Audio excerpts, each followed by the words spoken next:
everybody! Welcome to my Ask Me Anything live. Today is a special live where you can ask me any questions you have. And it also gives me an opportunity to tell you about Gravotion. So thank you so much for being here on a Tuesday. You know, normally I go live every other Wednesday. Great. So today, let's just take it easy. Let's relax. Let's have a conversation. We're just taking it easy today. First, I want to say hello to Estelle. Hello! Thank you for joining my live.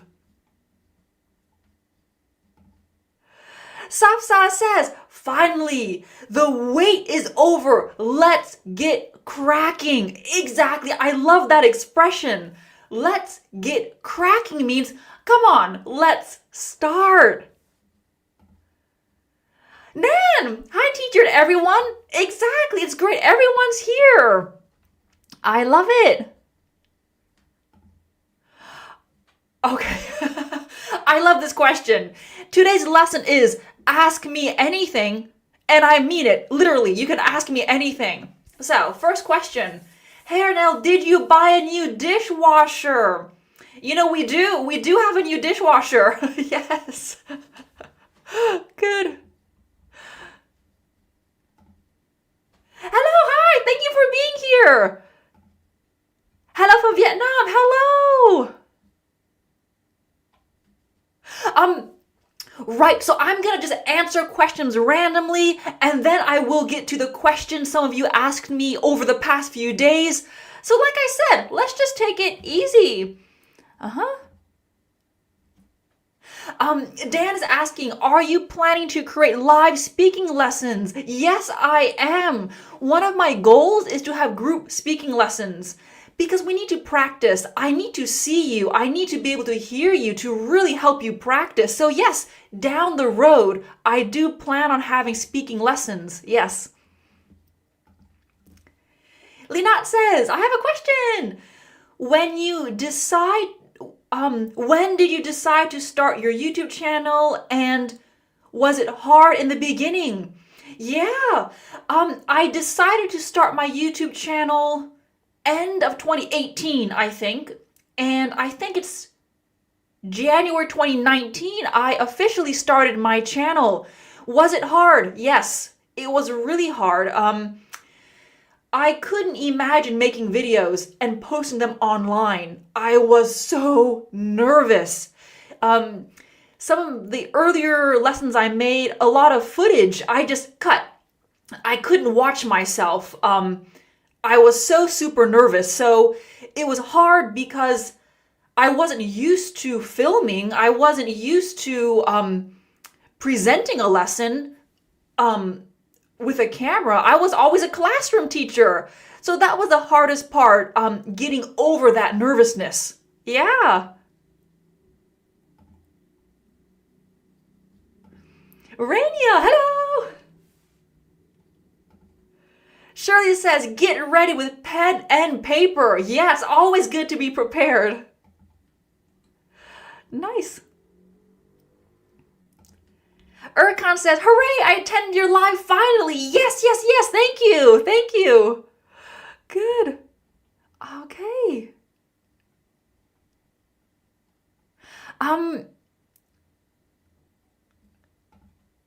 Wow, so many different random questions. I love this. Here's an English-related question. Let's do this. Compliment and compliment. Yeah. The first thing to remember is they sound the same. Compliment and compliment. If there's an I, like the first word we see here, compliment, it means you say something nice to someone. Like, you look nice today. Or, your English has really improved. Or, oh, I love what you've done with your living room. Those are compliments. Compliment with the E, the second one here, means this adds something special. It adds something extra. Like, if you're eating a piece of cake, what complements a piece of cake? Maybe a cup of coffee. This is a personal trick I use to remember the difference in spelling. Compliment with an I is like I, a person. I like compliments. Everybody likes compliments. So I know I write compliment with an I if it means I'm saying something nice. Okay.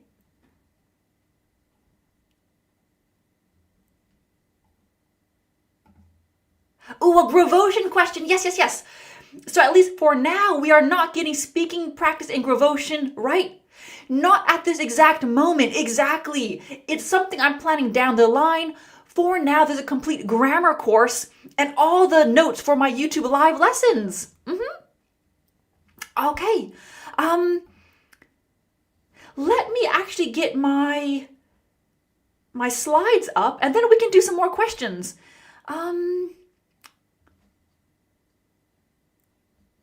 Some of these questions I have in the live, which I will answer soon. Okay. Good. Ooh, let's start with this question here on my slide. Where are you from? This is a question I get all the time. Well, I'm American. I have an American accent. But people look at me and they think, but you look Asian. Yes. My dad's American. My dad's American and my mom is Chinese and Korean. So I am mixed. What's my next question? Here's the next question a lot of people ask me. Why do you live in England if you are American? That's because my husband is English. So after we got married in England. I just stayed here. So that's why I'm an American living in England. My husband's English and my kids are English. Yeah. So Nat is asking, what makes you to become, why did you become an English teacher? And why do you live in England? So I live in England because I got married here. And why did I want to become an English teacher? Originally, after I graduated from college, a lot of you know I was a dance major. So I majored in dance. I was a dancer. After I graduated, I thought, I'm done this. I'm really sick of the dance world. So maybe I should travel. Yeah, I'm gonna travel. How can I make money while traveling? Well, I can teach English. So that's why I became an English teacher. And it was the best decision I ever made. Good. Eunice is asking, I would ask you about your new website. How is this experience? Thank you so much for asking this. On every slide, you can see at the bottom of the slide, it has what you get in Gravotion. That's the name of my new platform. It's a self-study website. So it's for students who want a little bit more from my videos. They need notes. They want structure. So you can see there is a B1 to C1 grammar course roadmap. All my YouTube lessons organized in an easy way from B1 to C1 with worksheets and answer keys so you can keep practicing. And there's a space for comments under every lesson. If you have a problem, if you don't understand something, write a comment and I'll get back to you. You'll also get PDF notes to all my live lessons and also a lot, right now more than 30 YouTube lessons.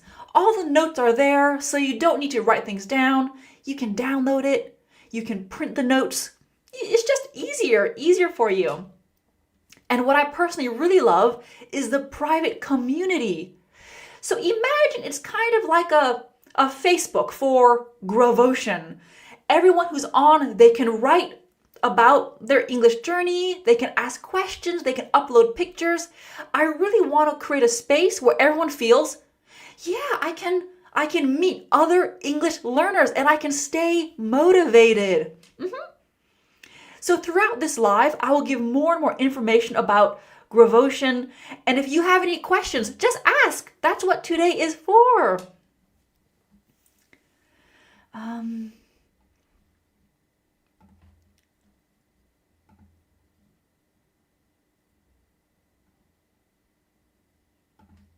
Okay. How many hours a day it took you to make a video for YouTube? For us, it is easy to watch, but sometimes we don't know how much work you put in behind the camera. Thank you for this question. It takes me a long time to make a video. It takes me 2 weeks. First, I write the script. So the script is very, very important to me because this is how I can organize all the ideas. You know, when there's an English topic, whether it's vocabulary or grammar, I don't just want to talk. There needs to be some connection. There has to be a flow to the lessons. Otherwise, it's hard to learn. The scripts take me a long time to write depending on the topic. So first I write the script and I go back, I edit, I add the examples. I think, what's a good way to make this clear and fun? I want the lessons to be hopefully fun. It's hard when it's grammar. You know that. After I film the video, I have to edit it. So I do edit the videos myself. I love editing the videos. And that whole process takes about 2 weeks. While I do that, I also prepare the notes for my members. I'm doing it all at the same time. And when I release my video, my members get the notes. They can download them. So I have to maintain that. 2 weeks per video. That's why on my channel, twice a month, I release a standard video.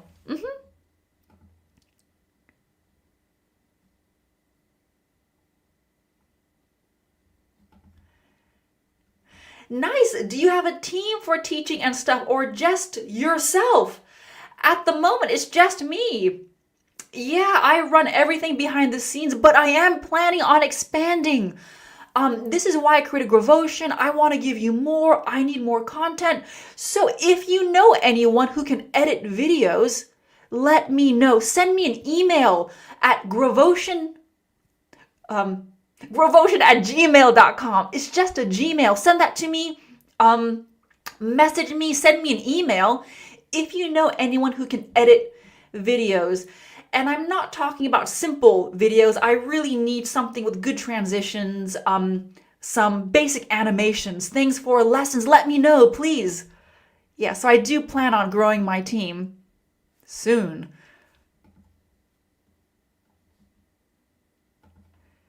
Do you speak with a British accent? Ooh, I have a question on one of these slides. Let me find it. You still have an American accent? Someone asked me this question. So if you've just joined the live, you know I'm American, but I live in England. I've lived here since 2010. I've been here a while and I still have an American accent. So I don't have a British accent at all. Some people say, ooh, you sound British. I don't sound British. Even here, I live here, and sometimes people ask me, oh, are you Canadian? Are you American? I had someone ask me the other day, are you Australian? I'm not Australian, no. I think I'll always have this accent. Sometimes my intonation can be a bit different. For example, an American would say, are you okay? Are you okay? Are you okay? But with a British intonation, it could sound like, are you okay? It's very musical. Are you okay? Are you all right? So sometimes I will have a little British intonation, but my accent is American. Okay, did I skip a slide? We did that one. Nice. Kefayatullah. Hello, dear teacher. Kefayatullah from Afghanistan. I have watched your videos a lot and I learned a lot. Have you ever run out of words in the classroom? How can we differ noun clause, adjective, and adverb clause? Oh, have I ever run out of words in the classroom?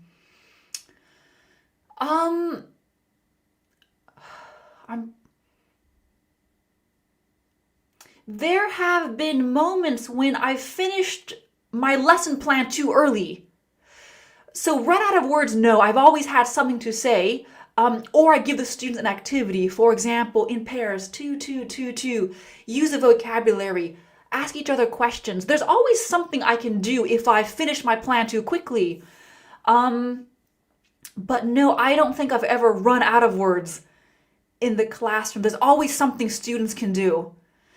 How can we differ noun clause, adjective, and adverb clause? What you want to do, this is a hard one. I have a full lesson on these topics. Look at the noun clause and just circle it and think, does this function as an adjective? Is this a noun or is it an adverb? For example, if I say, you can do whatever you like. Whatever you like. What is that function? I can replace it with a noun, adjective, or adverb to test. You can do that. Oh, that is acting like a noun, right? So whatever you want to do is my noun clause. So always look at the clause and think about the function. But Kaya Tula, I have a full lesson on my channel. Just look for, it's called what's it called? Learn clauses in English, something like that. Noun, adjective, adverb clauses. There's a complete lesson. Yeah.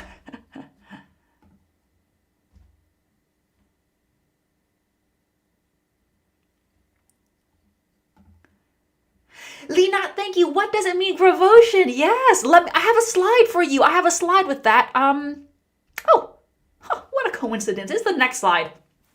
Tell us the story behind Gravotion's name. Okay, Gravotion is the name of my new platform. It's a self-study website, and I'll continuously be adding to it. So it's a work. It's going on. It's continuing. In summer, I was thinking, I want to build something for you. I want to do something more. I need a platform. YouTube isn't enough. I need something you can access, something where you feel a part of a community, something where it's just easy. That's my goal. And I was thinking of a lot of different names. Should I do Arnel's Everyday English? Should I do Arnel's English? And then I was thinking, what do we need for a language? What is there? Yeah, we need grammar, vocabulary. Grammar, vocabulary, those are important. But there's emotion in a language. There's nuance. So I mixed the words, grammar, vocabulary, emotion, and I created Gravotion. I thought, that's easy to pronounce. Gravotion. Gravotion. It rolls off the tongue. So that's where the name comes from. I had a student ask me, Arnel, on the platform, what's the emotion part? Well, that's a good question. The emotion comes from the community and also the lessons. It's not enough just to have grammar and vocabulary. You need nuance, you need a feeling, you need intonation. That's where all the emotion comes from. And I plan on adding more to that as well. Why did you create Gravotion? I briefly spoke about that. I wanted to build something for you, something better than YouTube. On YouTube, there's a lot of noise, lots of distractions. There are ads, there are lots of different types of videos, but I wanted a place where you can just learn English and you don't have to worry about any distractions. So this is just the beginning. That's why I just wanted to build something better for you. And I'll keep going.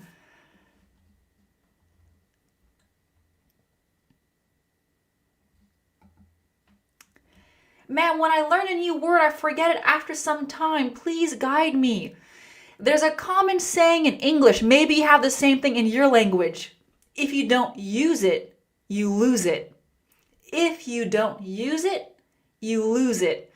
So it makes perfect sense. This happens a lot. You learn a lot of vocabulary, you learn grammar, and then you forget about it. It's in your notebook, it's on your app, wherever you keep these words. And it makes sense. If you don't use it, you lose it. Just like muscles, right? It's the same thing with your brain. So what you need to do is you need to constantly review this vocabulary.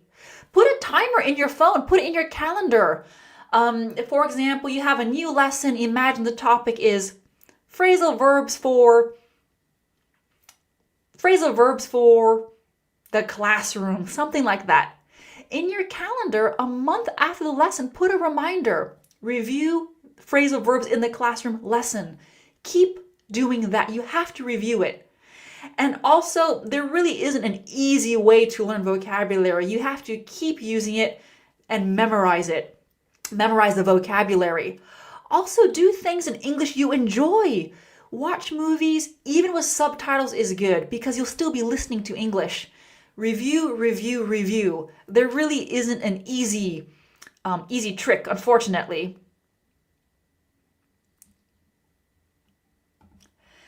Rania, isn't it weird for you to teach English lessons in English?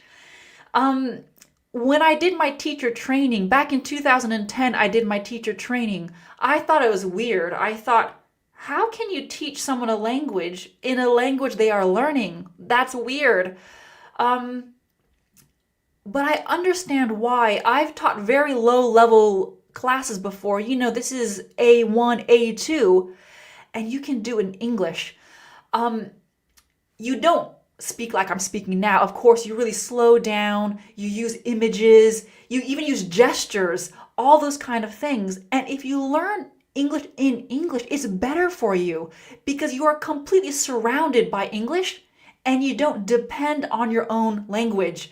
So in the beginning, I thought it was weird to teach a language to someone in the language they're learning, but it's better. In a lot of classrooms, if you go to a language academy in the US, the UK, Canada, anywhere, you don't let the students use their own language. So sometimes this can happen if there's a classroom with 5 different nationalities. I always try to separate them. Don't sit next to someone who speaks the same language as you. You don't want to depend on your own language. You really do want to struggle to use English at all times.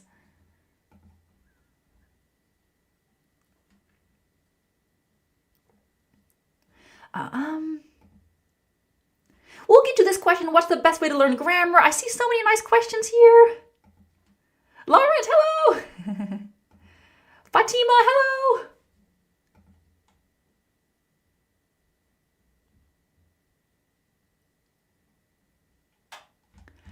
Great.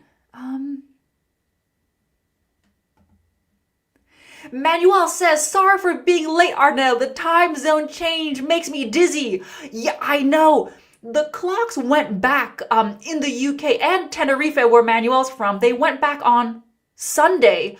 So the time was correct on my phone.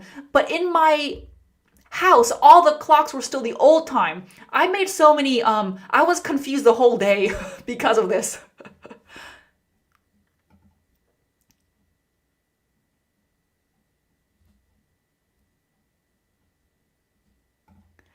Greetings! My first question is, what is your all-time favorite movie? Ooh, that's a hard one. I love movies. My favorite movie. My favorite musical. I love musicals. My favorite musical is Singing in the Rain. That's an easy answer. My favorite movie of all time.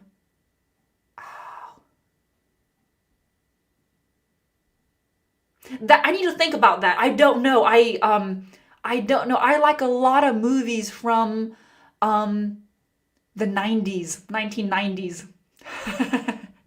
If I think of my favorite movie, I'll let you know. Yeah. Okay. So here on my slide, what's the best way to learn grammar?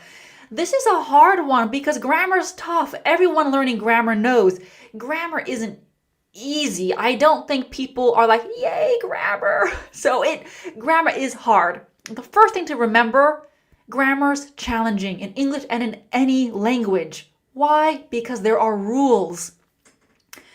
So the best way to learn grammar is you need to learn the structure. That sounds very boring. That sounds very, I guess, cold in a way. Structure. What do I mean by structure? Present continuous. Am, are, is plus verb ing. I am talking to you. He is taking notes. So with grammar, there's always a structure. You have to learn the structure. First comes structure, and then the fluency. Structure, fluency. That's what you need. And you need an order to learn grammar. You know, you could learn the present perfect today, and then next week you learn the conditionals, and the week after that you learn pronouns. You'll be learning, but what you want is the order. You want a good order, step by step, because then everything makes sense. So on this day, maybe you learn about stative verbs. And then later, you're learning the present perfect continuous. You can't use stative verbs in a continuous tense normally. Oh, there's a connection. So there's an order, a good order you want to learn grammar. And on Gravotion, I organized grammar lessons from B1 to C1.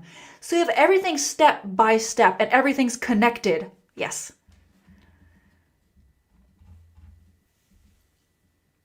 Okay.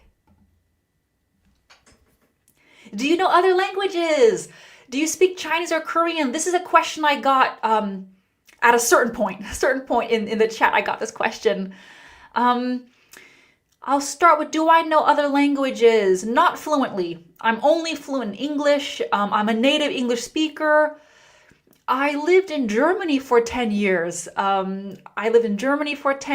at that time, I was pretty fluent. You know, I would say I was C2 level at that time. But if you don't use it, you lose it. So now I don't think I could speak German very well. I would need refresher lessons. I would need lessons, German lessons actually. Do I speak Chinese or Korean? So you know my mom is Chinese Korean. She's fluent in both, and she's fluent in English. So my mom, she's the one who speaks all the languages. It's really impressive. I can understand basic Chinese conversations in Mandarin conversations because of my mom. I can say a few words, but my pronunciation is terrible, so I'm definitely not going to speak Chinese to you now at all. And in terms of Korean, no, I know a few words, but I don't speak Korean. Great.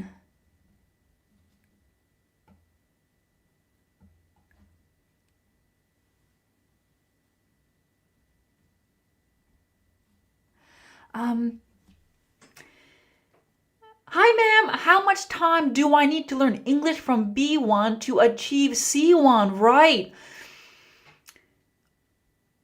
The general, it's not a rule, but generally, if someone is studying full-time, it takes about 3 months per level. This is general. So from A2 to B1, 3 months, B1 to B2, 3 months. But there is no exact answer because it depends. Are you going to classes? Do you have a teacher to help you? What materials are you using? A lot of the students I teach, they're not in full-time English courses. They are working, they're students. For them, English is part-time. So to go from B1 to C1, that's a pretty huge jump. It could take anywhere, 6 months, which is very fast. 6 months, a year, it can even take years. So I can't answer that question exactly. In terms of the course I have on Gravotion, if you remember, the course is there for you. And my advice is to take your time. You don't want to rush and then forget things. Take your time, do the worksheets, go back, watch some of the more beginner videos, not beginner, but like A to B1 videos. Ask questions, take your time. Don't rush or you'll forget everything.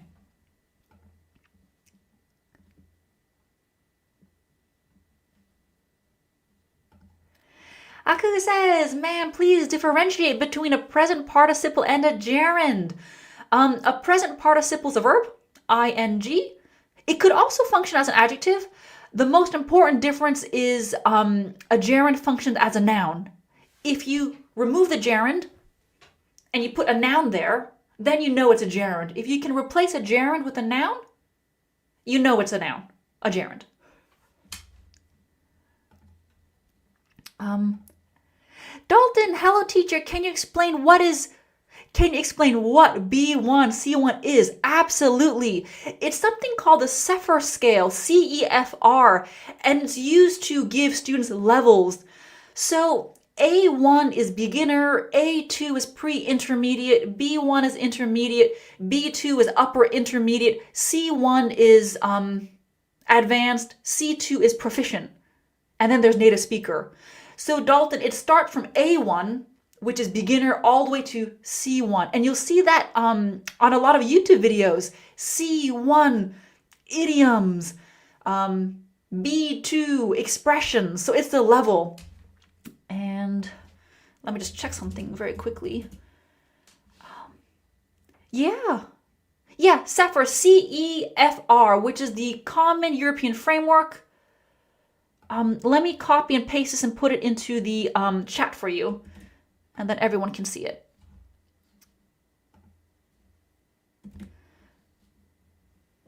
Okay, Dalton, I just posted well, it's pending, but I just posted the answer I gave you in the chat, so you should be able to see it. It's A1 to C2. So my grammar course is intermediate, which is B1 to advanced. It goes through those levels. Okay. Maya, yeah, great question. I have a question about payment, of course, because Gravotion is a membership website. Is our bank account automatically charged every month until we cancel our membership? Yes, Maya, absolutely. So it charges every month because it's a subscription and you can cancel at any time in your settings. Absolutely. But if you go ahead and pay for a year, you get 2 months free. So some of my students on Gravotion have bought the entire year and they save 2 months. You can do that if you want, for sure.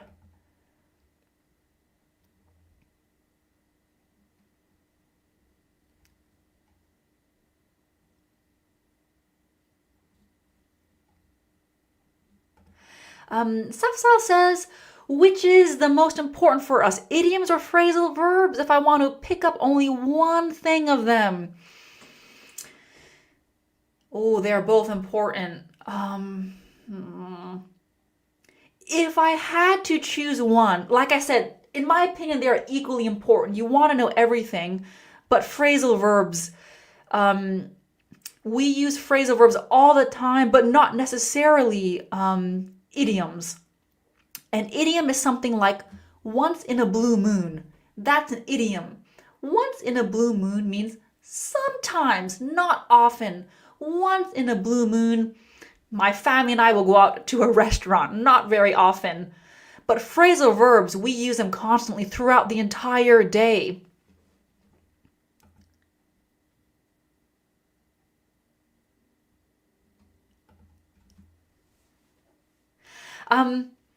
How would you say if someone has C1 level? Oh, how would you know? How would you know if someone is C1? What do you need to know? What should your speaking be like? A lot of times, in order to get the exact level, you need a test. If I meet someone, you can gauge their level pretty quickly, but it's not always accurate. For example, some people, they're very fluent, they're very confident, so it makes it seem like their level is higher than what it would be on an exam. So how would I know? First, a test, a level test. What should your speaking be like? This is interesting. It's very cultural. A lot of teachers will know this, that depending on the culture, a student's fluency is different. So for example, you could have a student from one country and their grammar is excellent. Their writing, their reading is excellent. They really are C1, but they don't have that confidence. They're very nervous. It's a lack of confidence. So it's hard. Usually we need a level test to really know what the level would be.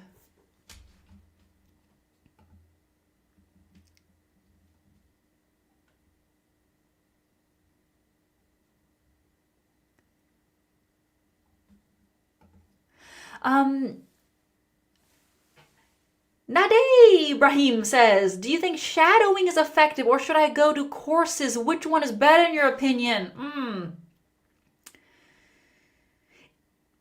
It depends on the course. What type of course? Is this a general English course? Is this a speaking course? For those of you who don't know what shadowing is when you copy, you repeat after someone, you practice like that. I think to begin with a course, if you're not so confident, if you're kind of a B1 level, it's better to do a course. This could be a general English course where you get grammar, vocabulary, speaking, all the different skills, and then you can try shadowing. You need a bit of confidence before you start shadowing. Yeah.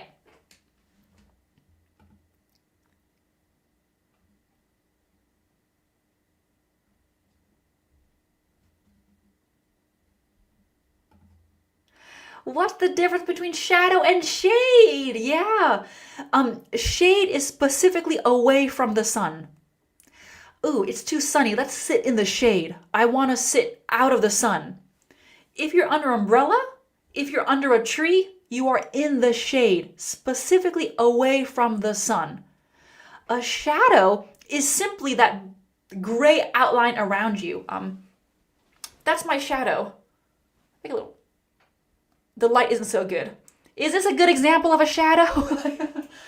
Like, those are shadows. Specifically the outline, those are shadows. This isn't helping what I'm doing, is it? No. Okay, well, a shade is away from the sun.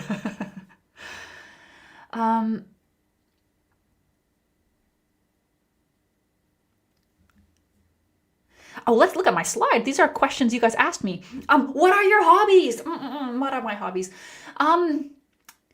Well, I don't really have any hobbies. Because I'm a mother, I have 3 kids. A lot of my free time is spent with them. But if I had to choose a hobby, I like dancing. Once a week I go to a dance class. I sweat. I just release some tension. I have fun. I guess dancing is my hobby, but I don't really have like an official hobby.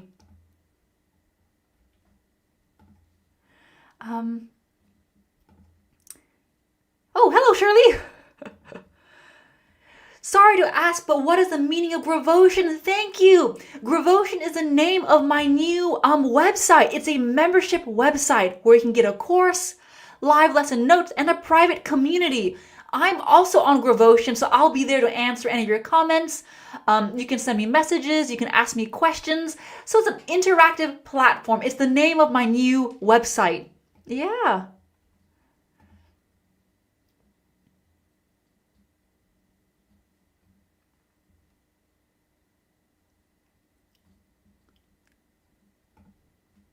Where are you from, Arnel? Yeah, I'm American. My dad's American. My mom's Chinese Korean. So I'm American. I don't speak Chinese, Mandarin, or Korean fluently. Good.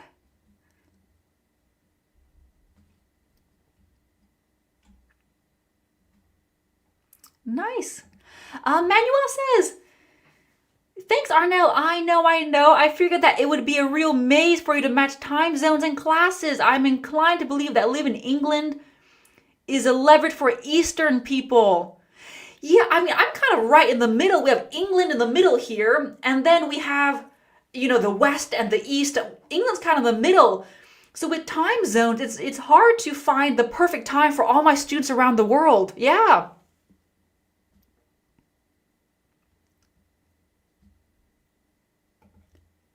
Rainy is asking, what kind of dance do you do? When I was younger, I did ballet. I did a lot of ballet, and then many of you know I went to university for dance, and that was modern dance. So I graduated with a degree in modern dance. But now, for fun, I do disco dancing. Yeah, I'm kind of embarrassed to admit that. In my dance class I go to, it's dark, there are disco lights, and I just follow the teacher. We listen to songs from the 70s, the 80s, all the way up into the present. So yeah, now I do disco dancing. I'm happy it's dark in the room because it's kind of embarrassing. Good. Someone asked me this earlier. Are you a teacher at a real school or university? Now I'm completely an online teacher. I run my YouTube channel. I'm running Gravotion. I used to be a teacher at a language school. I was a teacher at a language school, and then my husband and I, we ran our own language school for 4 years, and then I switched to online. Yeah.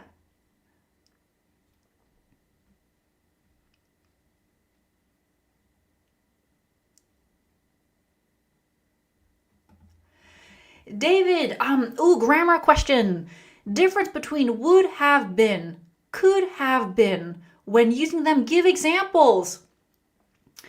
First of all, would have been, could have been, we're speaking about the past. Both of them are about the past. Would is definite. Could is maybe.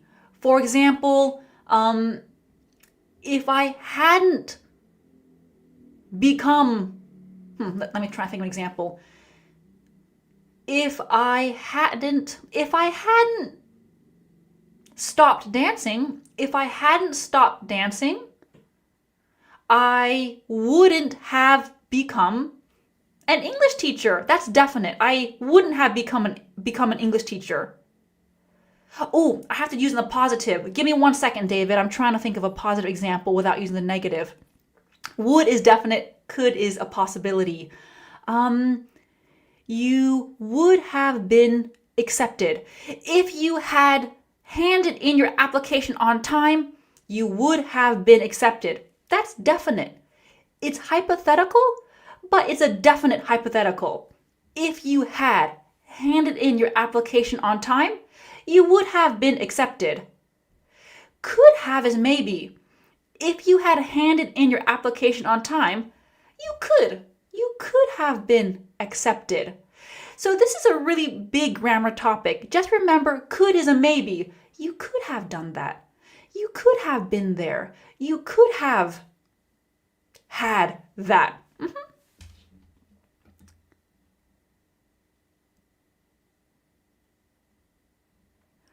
Okay.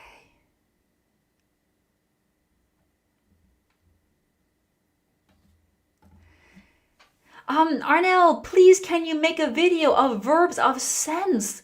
I haven't found one on your YouTube page. Sense verbs like smell, taste, touch, see, like that. Those are linking verbs, and I have a video with a part in it. Oh, I don't remember. I don't have a specific video on verbs of with senses. I don't, but I should make a video on that. I should, yes. I have a little part in one of my videos. I can't remember which video.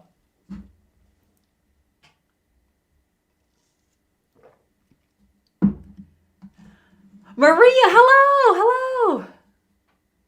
Okay.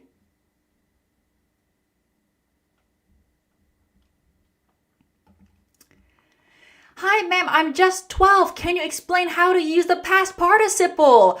Ooh, that's a big topic. Good question. The past participle is verb number 3. Eat, ate, eaten. Go, went, gone. Play, played. So the past participle is verb number 3. When do we need the past participle? These are the topics you need to know. Perfect tenses, present perfect, past perfect, future perfect, present perfect tenses. You need the past participle for the passive voice. Start with those 2 topics. Perfect tenses, the passive voice. There are other topics, but begin with those 2 topics. Nice.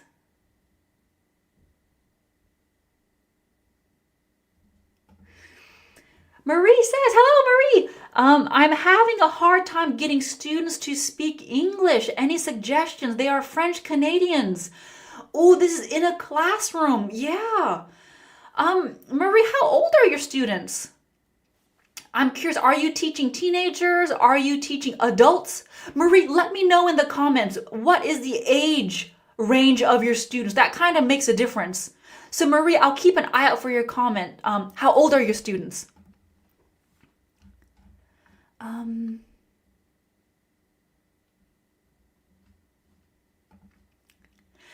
Teacher, what is the most difficult topic or video that you have made?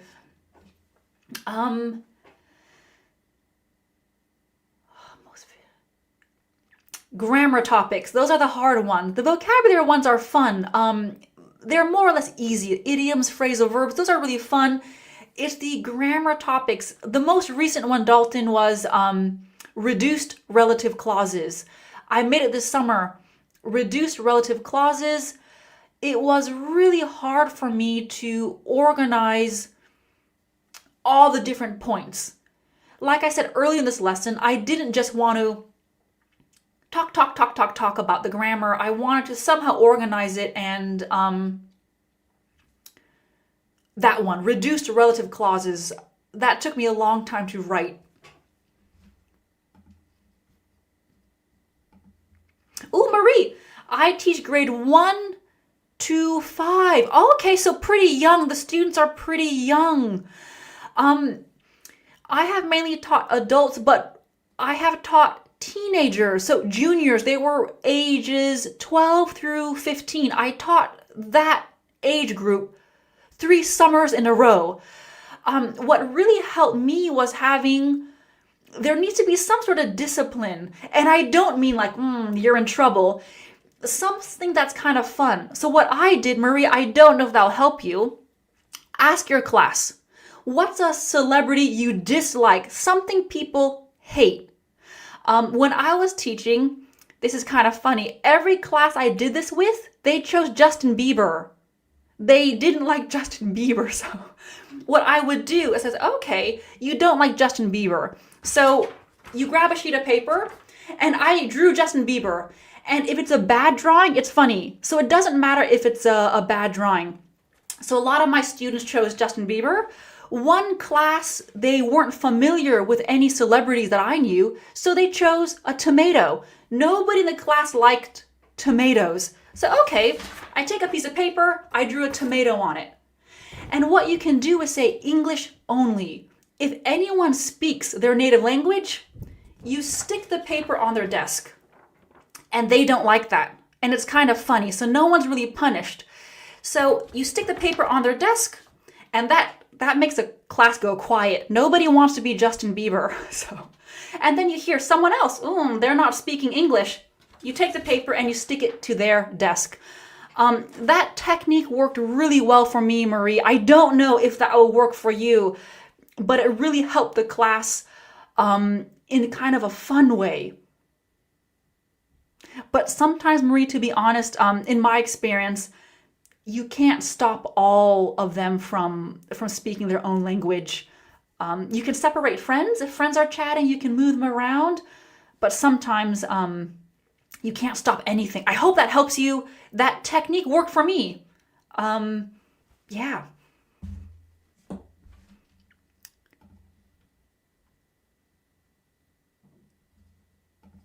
Maria, do I need to have an advanced English level for Gravotion? You don't. It's made for students B1 plus. So if you're not sure, should I join Gravotion? Am I the right level? First ask yourself, do I understand Arnel's videos? If you do, then you're ready. Then you're fine.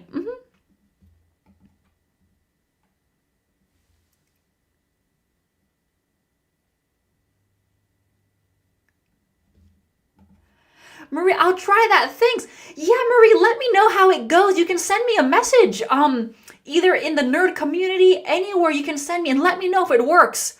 Yeah.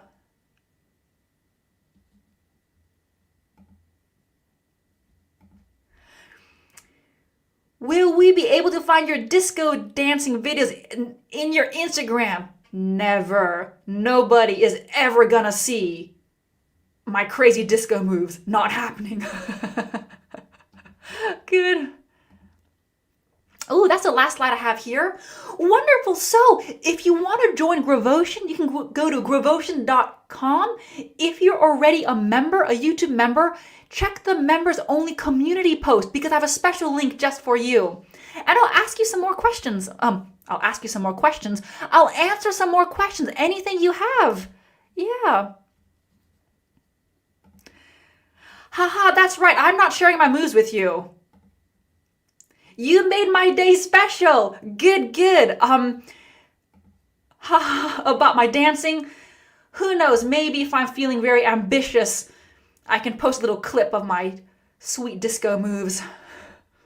You'll be impressed. You'll be impressed by my moves.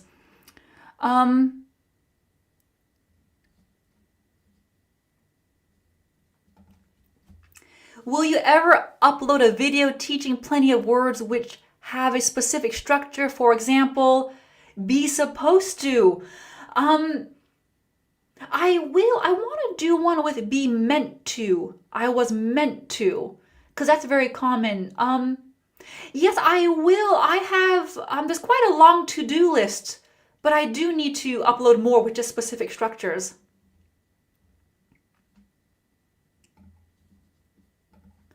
Rainia, I'll try to join it today. Absolutely. Rainia, if you have any questions, send me an email. Just gravotion@gmail.com. Simple to remember. Send me an email if you have any questions. Yeah.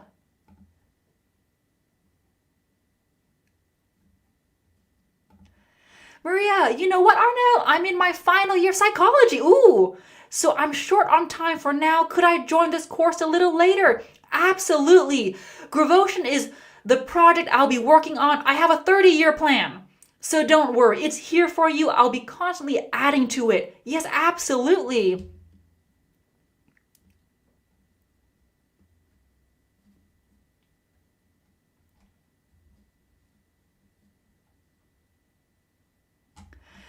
Good. Nice.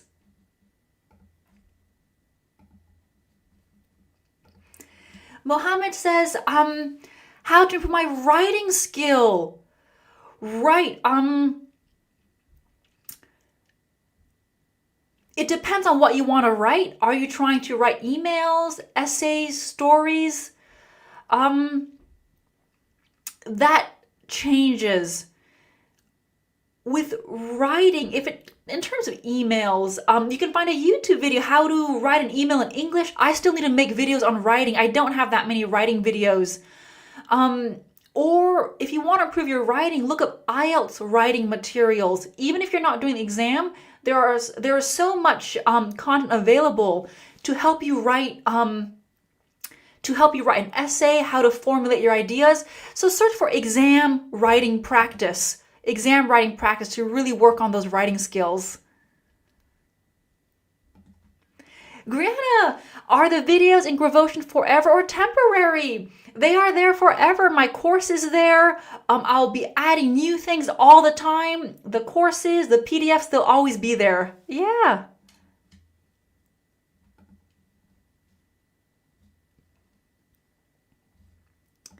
Angle Arnel, when is your next live? Yes. So today was kind of a special live. Ask me anything. And I've loved your questions. My next live will be next Wednesday, the 5th. So I went live last Wednesday. Today's a special day. Next Wednesday, the 5th of October. And we'll have a new standard lesson, lesson next week. And if you're a member on Gravotion, you get the notes. Every time I upload a new video, you automatically get the notes so you can practice in your own time. Good.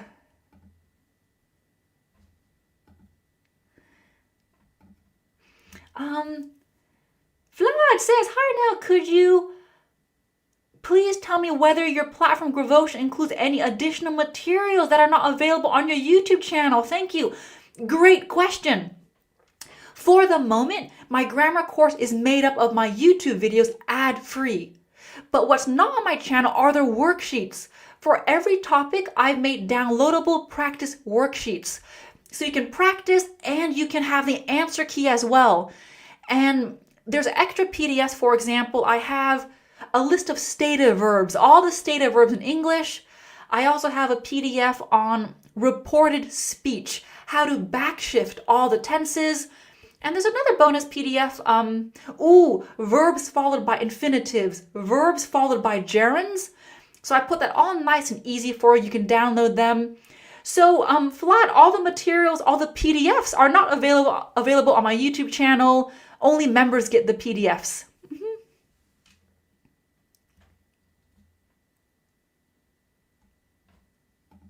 Good. Rafita says, I literally passed all my school exams, after watching your videos. And I even started teaching my friends, so thanks. Congratulations, that's amazing. Yeah, you passed our exams, I love it. Great.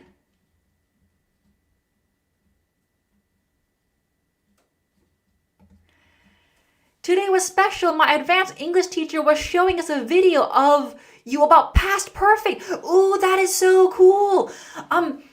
I love that. Thank you. Tell your teacher I say thank you. What's your teacher's name? I'm going to say thank you. Today I got a message on Instagram and a student showed me a picture of themselves studying. If you have a picture of yourself, you don't need to be in the picture, but take a picture. If you're using my videos, if you're using my notes, I would love to see them. You can send them to me on Instagram or send them to me at gravotion@gmail.com. Let me see your pictures of you studying with my materials. Good.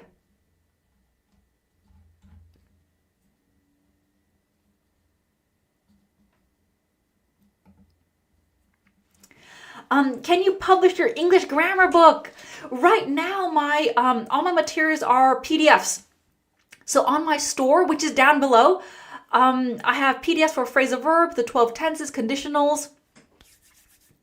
I haven't physically published them because my students are so international, it makes more sense to have them downloadable.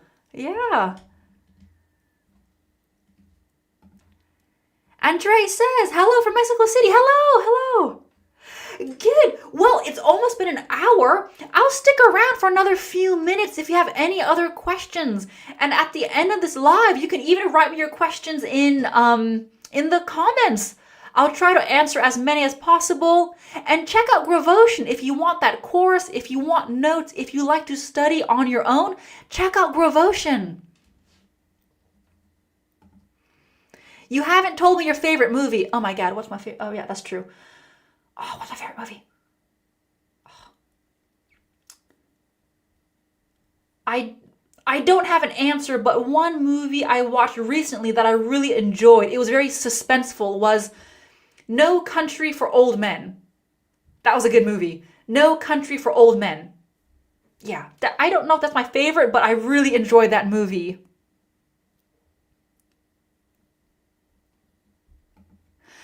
What is your favorite dance song? Yes, when I disco dance, what do I like to dance to? I love dancing. I love music, so I don't have a favorite song, but one song I really enjoy and I listen to quite often is Crocodile Rock by Elton John. Crocodile Rock by Elton John. I love that song and I listen to it a lot.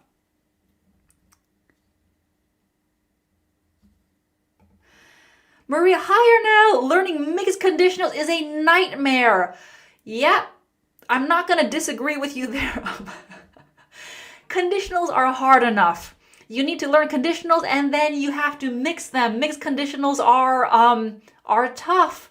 Yeah, there's no way for me to say it nicely. Mixed conditionals are challenging. On Gravotion, I do have practice materials. Lots of repetition for mixed conditionals if anyone wants some more worksheets for mixed conditionals. Sapsa, where can I get that movie that you enjoyed? I watched it on Netflix. It was on Netflix. So if you have Netflix, it's there. Check out the trailer on YouTube. No Country for Old Men. If you check out the trailer and you like it, it's going to be somewhere. I watched it on Netflix.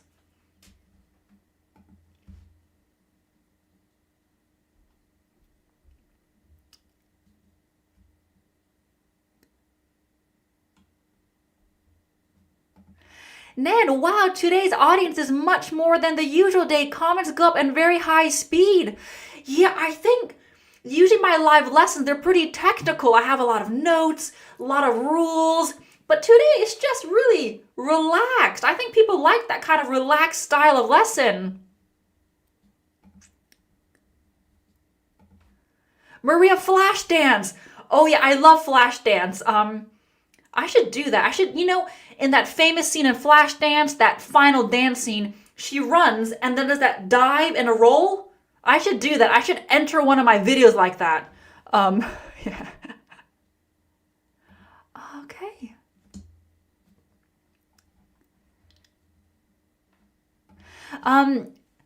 Naitik says, which is correct, at school or in school? They are both correct. If you're at school, it means you are learning. Oh, my daughter's at school. Oh, she's at school. You mean you're kind of in the building. Where are the kids? Oh, they're at school. So it either means they're learning now, they're at school, or they're in the building. In school can mean two things. It can mean literally in the school building. Then you would probably say she's in the school.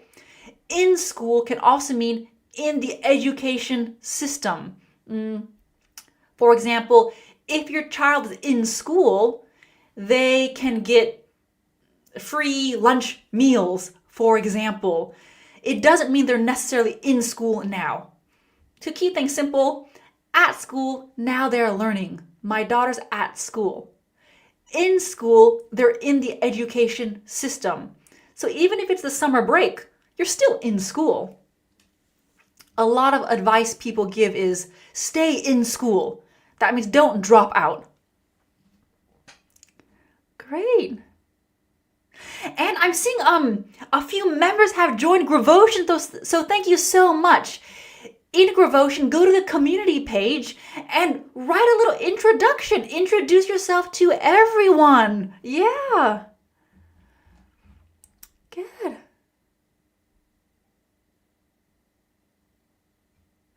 Right. What I will do is there's so many questions here. Oh, Griana, you should do the Thriller dance. Oh yeah, that Michael Jackson Thriller dance. Did you see my sweet moves? That's like a preview to my disco dancing. I should do Thriller for you guys. Halloween is coming.